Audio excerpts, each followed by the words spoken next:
35 წლის გავხდი თუ არა, პირველად გავიკეთე ბოტოქსი.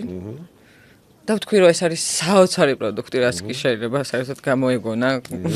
ერთ-ერთი საუკეთესო პროდუქტია მართლა, ჩემი აზრით.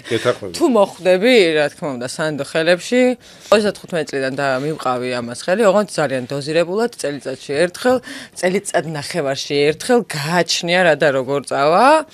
და ნუ ხომ დავიწყე სახის მოვლა ძალიან ნანობ რომ არ ვაქცევდი ყურადღებას იმიტომ რომ იცი რომ არ აქცევ ყურადღებას და ნუ რა დაიწყე რა დატენიანებითაც დიდად არ ვიტენიანებდი სახეს ხდები აი სახის კრემებსაც დიდად არ ვისვევდი აი ძალიან ისე რა ფეხებზე მეკიდა ყოველთვის რაღაცნაირად ფორმაში ვიყავი როგორც კი მე მივხვდი რაღაც და ხარ ფორმაში კიდე მაგ ხო ანუ აიცი უკვე მივასწარი შეიძლება ასე ითქვას იმიტომ რომ გენშიც ეთყობა ცოტა ნორმალურად იმიტომ რომ არ დიდს არ გავართ ოჯახის წევრები და ამიტომ მივასწარი, მოკლედ ეს სწორი პროცედურებით, ბიორევიტალიზაციები, რაღაცები და ეხლა წელიწადში ერთხელ რა თქმა უნდა მიმართავ ბოტოქსს და ძალიან კმაყოფილი ვარ. კულტრა კიდე რაღაც არის კიდე ბევრი პროცედურები, ბიორევიტალიზაცია. აი ეს საინექტო, იმიტომ რომ მაინც მჯერა რომ მეტი ძალა ინექციას აქვს.